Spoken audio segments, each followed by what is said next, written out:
Hey everybody, Costa with another scrapping metal for money video, and I'm sorry I've been doing it for a while. I've been really jammed up with stuff. I'm raising money for some charities in my local community, running for honorary mayor, and raising money for the Boys and Girls Club of my area, big helper in my community, making it safe. The football team I coach, San Pedro High School, and also a charter high school in my area for college scholarships. So it's kind of slowed my roll, but I'm still driving back and forth to work.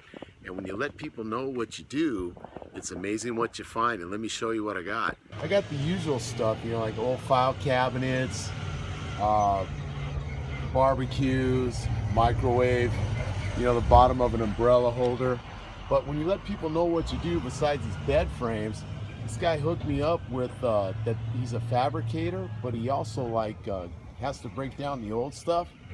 And so he gave me all his old metal from cutting up a tank, and it's probably not a good idea to drop a match in there, but it won't blow up. But man, it still smells like gasoline. The homeless also left me some old bicycles. Good stuff, good times. So I'm gonna hustle out and let's see what we get for this pile. The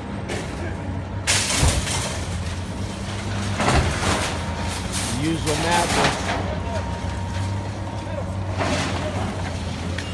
I got room to dump it. Let's dump.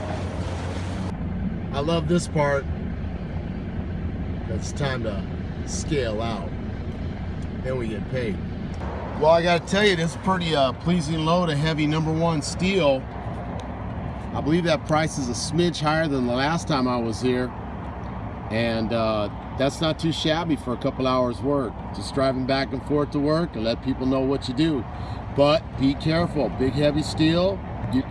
One trip to the emergency room and my deductible is $100, so that's a loss. So you got to be careful, strap your loads, don't hurt people. Get out there and hustle, kids. Be safe. Check the links below, share, like, comment. I dig it. Let's go make some money and chase your life's dreams. Coach Costa saying goodbye.